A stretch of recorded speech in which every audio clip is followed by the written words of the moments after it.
और इटालिया, सारे स्लोगन दे रहे हैं लेट एलिया इटालिया, लेट एलिया इटालिया।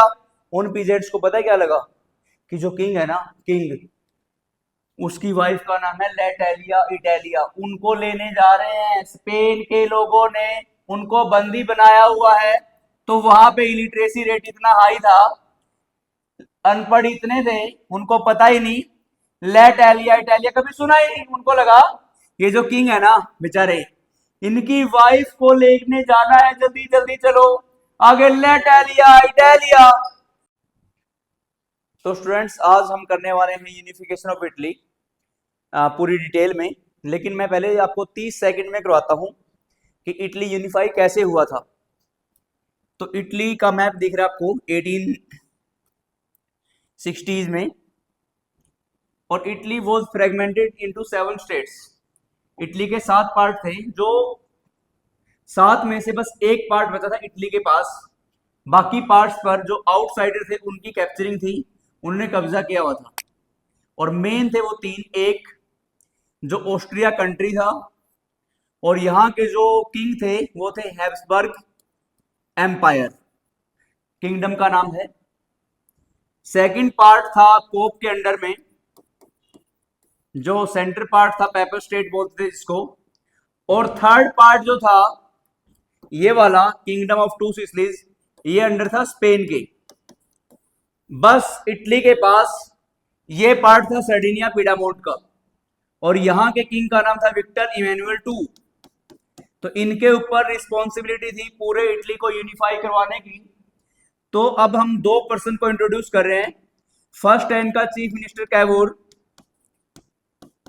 ओके, तो ये किंग बोलते हैं कैवूर को कि आप जो नॉर्थ पार्ट है, जो ऑस्ट्रिया कंट्री के अंडर में है, जो हैब्सबर्ग एम्पायर वाले कब्जा करके बैठे हैं, आप उस पार्ट को फ्री करवाओ।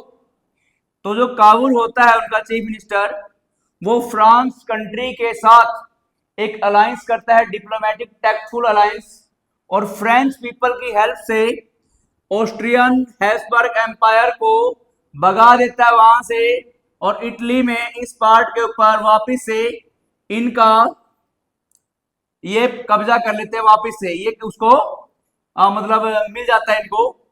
अब बारी आती है सेकंड पर्सन की, जिसका नाम था गैरीबाल्डी, जिसको बोलते थे हीरो ऑफ रेड शर्ट। वो उसके पास कुछ पीजेंट्स थे जो उसके साथ रहते थे, कुछ आर्मी थी किंग की। तो ये जाते सदर्न पार्ट में, और जो स्पेन के अंडर में था, जो बॉर्बन डायनेस्टी थी यहाँ पे, उस पार्ट को इनसे स्पेन से छीन लेते हैं ये। और पोप जो सेकंड पार्ट में बैठा था वो उसको अपने आप सरेंडर कर देता है, और 1861 में पूरे इटली का किंग बना दिया जाता है विक्टर इमैनुअल टू को। ये स्टोरी है टोटल। मतलब नॉर्थ पार्ट में जाएगा कैवूर चीफ मिनिस्टर, हेल्प लेगा फ्रेंच पीपल की, और ऑस्ट्रियन हैब्सबर्ग एम्पायर को वहां से भगाएगा। सेकंड जो सदर्न पार्ट है वहां जाएगा गैरीबाल्डी, और जो स्पेन के लोग थे, स्पेन की जो डायनेस्टी थी बॉर्बन डायनेस्टी, उससे उनको फ्री करवा देगा। ये जो ऑस्ट्रिया वालों को भगाया था 1859 था, वो 1860 में इस एरिया से फ्री करवाया, और 1861 में इसको किंग बना दिया जाता है पूरे इटली का। ये है unification of Italy. Unification of Italy में आपको मेन 2 पर्सन याद करने एक बार के लिए।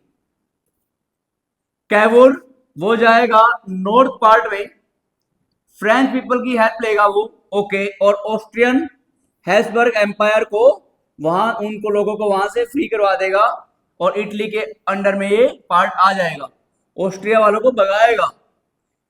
सेकंड पार्ट में सदर्न पार्ट में कौन जाएगा?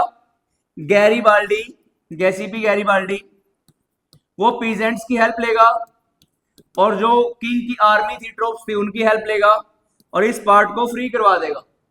जो बीच में सेंटर पार्ट में पोप था वो भी कब्जा करके बैठा था, बताओ, उसको लगा इन्होंने इस पे भी कब्जा कर लिया वापस से, इनको भी भगाया, मुझे भी लड़ाई में हरा देंगे ये, तो ये अपने आप ही सरेंडर कर देता है, और पूरे इटली का यूनिफिकेशन होता है 1861 में। अब हम करेंगे इसकी डिटेल, अब हम करने वाले हैं इसकी डिटेल। तो एक बार देखो अब, तो इटली में मेन यूनिफिकेशन में 4 मेन कैरेक्टर थे, 4 main character. First one is Cavour, जो चीफ मिनिस्टर था, जिसको हेड और ब्रेन बोलते थे इटली का। इसको फ्रेंच लैंग्वेज ज्यादा आती थी, था ये इटली का। एक गैरीबाल्डी, इसको फाइटर बोलते थे, दमदार लड़ाकू था उनका ये। एक है गैसीपी मैजेनी, इसने सीक्रेट सोसाइटी बनाई थी। इन तीनों ने मिलकर इनको किंग बनाया था। इनका क्या नाम है? Victor Emmanuel two. कब बने किंग? 1861 में। तो ये प्रोसेस हम देखने वाले हैं, इनके बारे में डिटेल करने वाले, एनसीईआरटी का वर्ड टू वर्ड करने वाले हैं, ताकि 1 मार्क भी हमसे छूट ना जाए। तो सबसे पहले हम बात करेंगे इनके चीफ मिनिस्टर कैवूर की। चीफ मिनिस्टर कैवूर की बात करेंगे। ओके, देखो कितनी सारी सी आती है। एक तो चीफ मिनिस्टर वाली सी, count Camillo di Cavour, C C C D सी।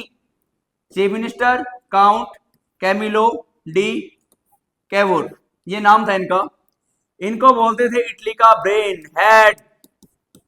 ओके, तो सबसे पहले ना तो ये एक रेवोल्यूशनरी थे, ना तो क्रांतिकारी थे, और ना इनको डेमोक्रेसी पसंद थी। ये फ्रेंच लैंग्वेज बढ़िया बोलते थे और इटालियन इनको कम आती थी। तो ये क्या करते हैं, उस चीज का फायदा उठाते हैं, फ्रेंच पीपल को अपने साथ में लेते हैं और फ्रांस कंट्री के साथ में टैक्टफुल डिप्लोमेटिक अलायंस करते हैं। और नॉर्थ पार्ट में जो ऑस्ट्रिया कंट्री के हैब्सबर्ग एम्पायर थे, उनको फ्री करवाते हैं ये। कैवूर किन की हेल्प लेंगे? बोलो, फ्रेंच पीपल की। किन को भगाएंगे? ऑस्ट्रियन हैब्सबर्ग एम्पायर को। ओके, तो नॉर्थ इटली को वापस लेने में सबसे इंपॉर्टेंट रोल था इनके चीफ मिनिस्टर कैवूर का। ठीक है, चीफ मिनिस्टर थे, ना कोई रेवोल्यूशनरी थे ये, और ना इनको डेमोक्रेसी पसंद थी, ना ये डेमोक्रेट थी। फ्रेंच लैंग्वेज ज्यादा बोलते थे बढ़िया अच्छे से, और इटालियन कम आती थी। ये फ्रांस कंट्री के साथ में एक अलायंस करते हैं और नॉर्थ पार्ट को वापिस से पा लेते हैं ये। ओके, कहने से किस पे आते हैं? इनका जो किंग था विक्टर इमैनुअल टू, वो इनको सेंड करता है नॉर्थ पार्ट में। ओके, अब हमारे दूसरे कैरेक्टर हैं गैसीपी मैजेनी। इसके तो कई क्वेश्चन हैं अलग से भी, ये इनके बड़े इंपॉर्टेंट क्वेश्चन आते हैं। जिनेवा 1807 में इनका बर्थ हुआ था, और इन्होंने एक सीक्रेट सोसाइटी थी, इसका नाम था कार्बोनारी, उसको ज्वाइन किया था। ठीक है, अब इन हुआ क्या, जब ये 24 ईयर के थे, इनको देश निकाला दे दिया था, एग्जाइल कर दिया था। क्यों? क्योंकि इन्होंने लिगुरिया में एक रेवोल्यूशन की थी, क्रांति। अभी भी माने नहीं है, अभी इनके टिकाई पड़ी नहीं। अभी इनको चाहिए कि मैं क्या करूं, देश से तो निकाल दिया इनको। तो इन्होंने 2 सीक्रेट सोसाइटी बनाई, जो कि 1 मार्क्स के लिए बड़ी इंपॉर्टेंट है, यंग इटली और young Europe. Young Italy, young Europe बना दी इन्होंने।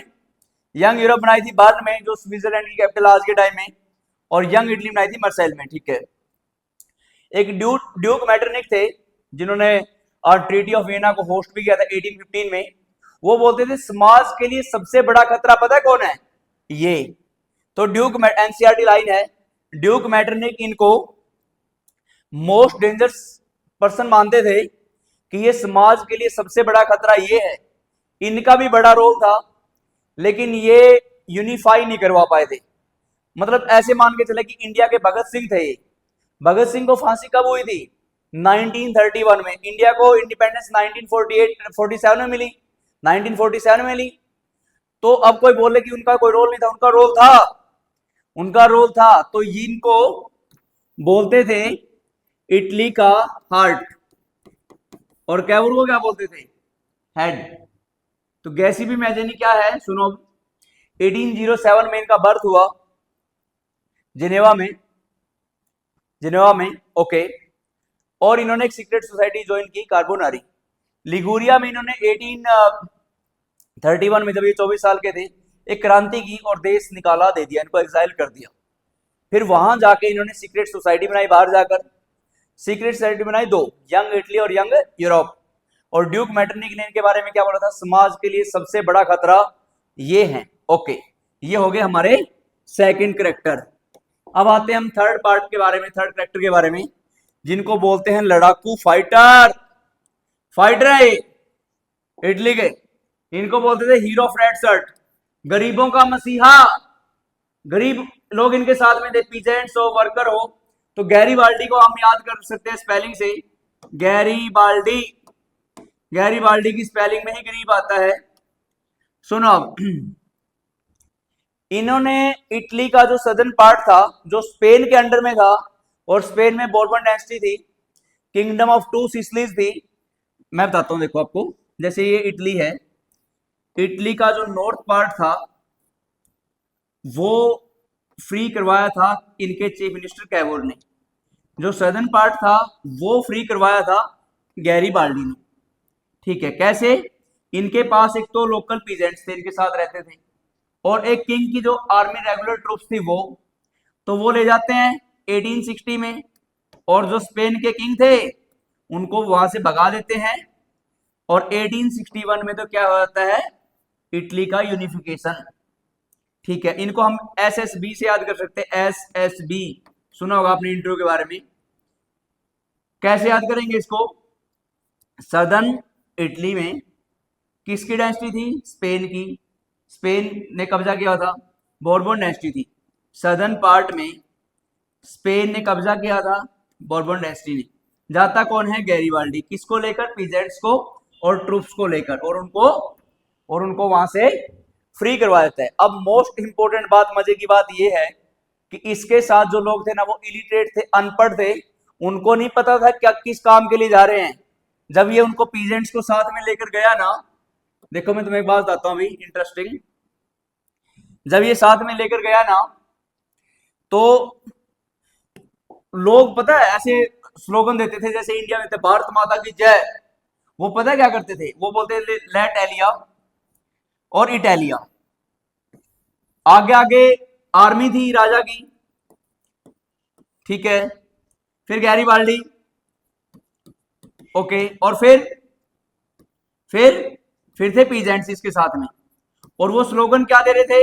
लेट एलिया इटालिया, मतलब यूनिफाई करेंगे। इन पीजेंट्स को पता है क्या लगता था? इतने इलिटरेट थे वो लोग उस टाइम में, इनको लगता था लेट एलिया और इटालिया, ये जो किंग है ना, इनकी वाइफ का नाम है। इनको नहीं पता था यूनिफिकेशन है क्या है, कहां जा रहे हैं, चल दिए तो मुंह उठा के बस लेट एलिया इटालिया। इनको लगा इनकी जो वाइफ है ना, वो है स्पेन के अंडर में, स्पेन ने कैप्चर किया हुआ है, स्पेन ने उनको बंदी बनाया हुआ है, उनकी वाइफ को लेने जा रहे हैं, लेट एलिया को। इनकी वाइफ की तो फोटो मैं आपको दिखाता हूं एक बार। वाइफ तो ये थी, ये भोली भाली जनता जैसे बाहुबली में थी, और वो ऐसे ही चलते गए, उनको पता ही नहीं चला कि यूनिफिकेशन के लिए जा रहे हैं कि उनकी वाइफ के लिए जा रहे हैं। अब जो सेंटर पार्ट था हमारा, सेंट्रल पार्ट था, जिसके ऊपर पोप ने पोप बैठा था यहाँ पे राज करके, मैं नहीं होने था यूनिफिकेशन। इसको लगा इन्होंने ऑस्ट्रिया वालों को हराया, ऑस्ट्रेलिया ने ऑस्ट्रिया वालों को, स्पेन वालों को भगाया, भैया मेरे को भी हरा देंगे आज ही तो कल। ये अपने आप ही सरेंडर कर गया। तो 59 में इन्होंने इससे फ्री करवाया, 60 में इस पार्ट को, 1860 में, और 1861 में विक्टर इमैनुअल टू को पूरे इटली का किंग बना देते हैं। ये है यूनिफिकेशन ऑफ इटली, बड़ा सिंपल। अब अगर कोई मान लो 20 सेकंड में, आपके पास सर 20 सेकंड 30 सेकंड थे पहले तो, यहां का था किंग विक्टर इमैनुअल टू। वो बोलता है चीफ मिनिस्टर काबुल, भैया जाओ इनको फ्री करवाओ। ओके, वो फ्रांस कंट्री की हेल्प लेता है, फ्रेंच पीपल की, भगाते हैं इनको 59 में, सिंपल। गैरीबाल्डी जाओ, हो जाता है। कुछ गरीब लोग थे, कुछ पीजेंट्स थे, कुछ वर्कर थे, ओके, पोप अपने आप सरेंडर कर देता है और इटली का यूनिफिकेशन। बड़ा सिंपल है तो